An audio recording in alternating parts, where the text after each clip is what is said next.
आदर्श और व्यवहार की द्विविधा के कारण सत्य को स्वीकार नहीं कर पाई, किंतु विधाता के लिखे हुए विधान में एक लेख ऐसा भी था जो शिव पार्वती विवाह की पुष्टि करता था। एक अंतराल के पश्चात भगवान शिव हिमालय राज्य का क्षेत्र त्याग कर कैलाश पर प्रकट हुए, किंतु अब तक उनके व्यवहार में एक परिवर्तन आ चुका था। वे यदा कदा अदृश्य होकर अन्यत्र चले जाते थे। उनका यही अद्भुत व्यवहार नंदी के लिए चिंता का कारण बन गया था। अब तो नित्य का सत्य हो गया है। नित्य का सत्य? वह क्या होता है? वही सत्य जो नित्य होता है।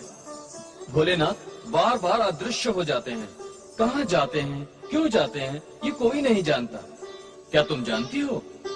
भोलेनाथ के परम सेवक और वाहन होके नित्य होने वाले सत्य को जब आप नहीं जानते तो भला मैं कैसे जानूंगी? पर एक सत्य मैं जानता हूँ। कहोगे तो हम सब जान लेंगे। भोलेनाथ जब से हिमगिरी पर्वत से लौटे हैं वे गंभीर नहीं रहते, सदा प्रसन्न मुद्रा में रहते हैं। ये तो बड़ी प्रसन्नता की बात है। चिंता की बात तो तब थी जब वे गंभीर थे। पर मेरी बुद्धि कहती है ये परिवर्तन भी उनकी लीला का ही कोई अंग है। ओम नमः शिवाय, ओम नमः शिवाय। आप सब श्रेष्ठ जनों का कैलाश पर स्वागत है। नंदी, स्वागत तो तुम कर रहे हो, किंतु जिन महेश्वर ने हमें यहाँ बुलाया वे स्वयं कहाँ हैं? इसका ज्ञान तो मुझे भी नहीं है महादेवी। स्वामी, ये कैसी शिवलीला है? हमें यहाँ आने का संदेश भिजवाकर स्वयं भोलेनाथ ही यहाँ नहीं है। देवी, भोलेनाथ तो कहाँ नहीं है, वे तो सर्वत्र है।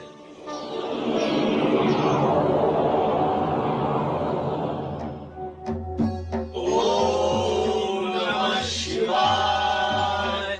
व्यग्र न हो देवी अरुंधति, संदेश पाकर आप सभी आए तो आपके आने पर मैं भी आ गया।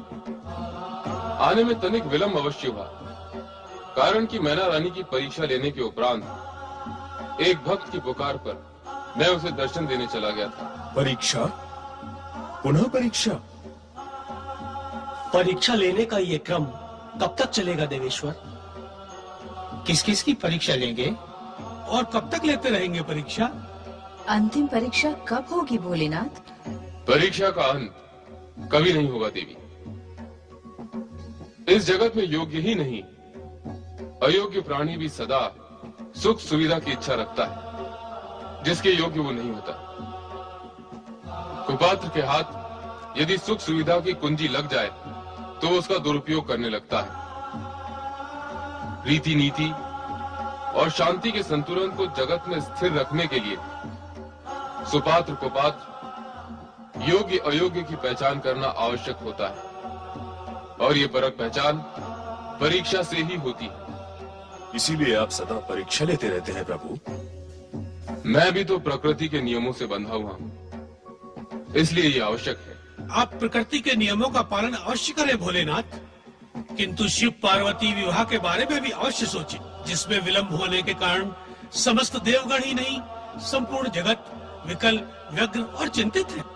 विवाह अर्थात मैना रानी की स्वीकृति, विलंब के मूल में कारण वे ही हैं। मैना रानी के कारण विलंब हो रहा है भोलेनाथ? हाँ देवी, हमारे प्रति उनके मन में व्याप्त शंकाएं व कुशंकाएं अभी समाप्त नहीं हुई। इसका अर्थ यह है कि वे हमें पार्वती के पति व अपने जामाता के रूप में स्वीकार करने के लिए तैयार नहीं हैं। जब तक ये स्थिति बनी रहेगी, परीक्षा का क्रम भी चलता ही रहेगा। भोलेश्वर, आपने हमारा स्मरण किया, हम आए। क्या आज्ञा है हमारे लिए? हाँ, आपको इसलिए स्मरण किया था कि आप कोप भवन में बैठी मैना रानी को आश्वासन देकर हिमालय राज की ओर से विवाह की तैयारियां आरंभ करें। प्रभु, ये भी आपकी कोई लीला अथवा परीक्षा है? देवी, जगत कल्याण के मार्ग पर तो बढ़ना ही होगा। पर आपका ये कल्याण मार्ग लीला की पहाड़ियों और परीक्षाओं की झाड़ियों के मध्य होकर जाता है। बुद्धिमानों द्वारा कहा और समझा गया सत्य भी यही है। कारण कि विनाश का मार्ग विलास की फुलवारी और सुविधा की पगडंडी के मध्य होकर जाता है। वहां न लीला की आवश्यकता है, न परीक्षा की। आपके द्वारा कहे गए सत्य को कौन अस्वीकार कर सकता है भोलेनाथ? पर हमारा इस प्रकार मैना रानी के पास जाना, उन्हें आश्वासन देना तथा हिमालय राज से विवाह की तैयारियां करने के लिए कहने से उन्हें सत्य का ज्ञान हो सकता है भोलेनाथ। यही तो हम चाहते हैं कि उन्हें सत्यता का ज्ञान हो जाए। आपकी लीला आप ही जाने प्रभु। अब हमें आज्ञा दीजिए प्रभु, हम हिमालय भवन की ओर प्रस्थान करेंगे। ओम नमः शिवाय, ओम नमः शिवाय, ओम नमः शिवाय। नारायण नारायण। परम पिता ब्रह्मा जी और माता सरस्वती को पुत्र नारद का प्रणाम। ओम नमः शिवाय। आओ नारद। नारद तो आ ही गया माता, परंतु ये क्या, इन दिनों आप दोनों ध्यान में ही मग्न रहते हैं। सृष्टि का कार्य थम सा गया है। ऐसा होना संभव है क्या? तुम तो तीनों लोकों में सदा भ्रमण करते रहते हो, क्या कहीं कुछ तुम्हें नवीन नहीं दिखाई दिया? नवीन घटनाएं? नवीन घटनाएं तो नहीं, पर हाँ, दुर्घटनाएं अवश्य जन्म ले रही है। नवीन कुछ होते दिखाई नहीं दे रहा। ऐसा क्यों हो रहा है, यही पूछने तो मैं यहाँ आया हूँ माता।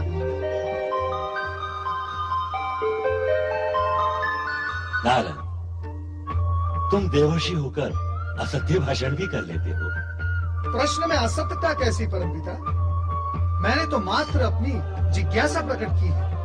यदि मैंने असत्य भाषण किया भी होगा तो वो लोकहित के लिए किया होगा, परंतु आपके सम्मुख असत्य बोलने का साहस ना तो मैं कर सकता हूँ, ना ही दृष्टता कर सकता हूँ। तो क्या ये सत्य नहीं कि तुम इस समय यहाँ नव निर्माण की जिज्ञासा लेकर नहीं, वरुण शिव की विचित्र लीला तथा मैना रानी के भ्रम के विषय में जानने आए हो?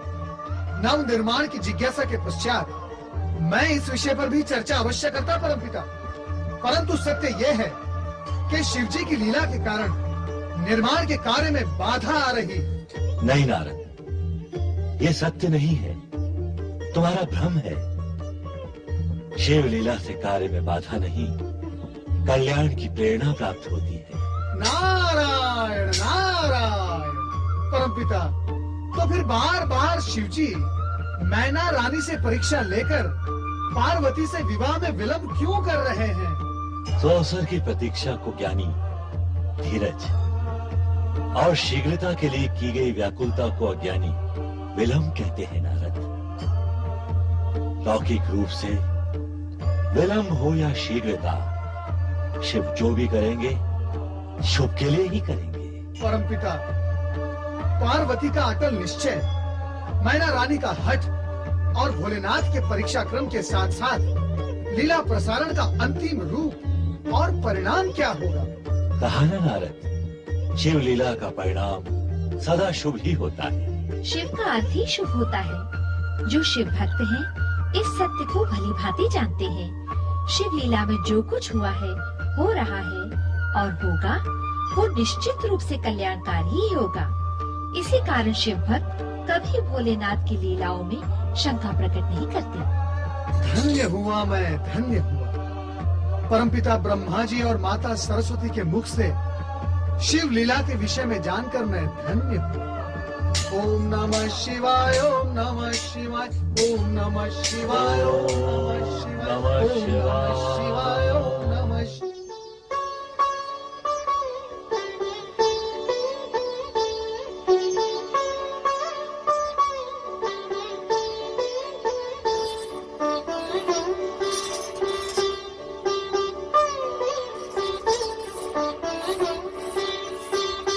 महारानी मैना, मैं जानती हूँ आप यहाँ क्यों आई हो। शिवजी ने भेजा है ना आपको मुझे समझाने के लिए, पर मेरा समझना संभव नहीं है, क्योंकि जो मुझे स्वीकार नहीं है सो नहीं है बस। मैं अपने निश्चय पर अटल हूँ और रहूंगी। प्रणाम ऋषि। मैना रानी, तुम्हारा निश्चय भी उचित है और अटल भी उत्तम, परंतु अपनी पुत्री के प्रेम में दुर्व्यवहार करना न तो उचित है न उत्तम। उत्तेजना में तुम सामान्य शिष्टाचार भी भूल गई। अपने आदरणीय और पूज्य जनों का समुचित स्वागत भी नहीं किया तुमने। क्षमा करें ऋषिवर, सत्य है, पुत्री के मोह और उत्तेजना में मुझसे भूल हो गई।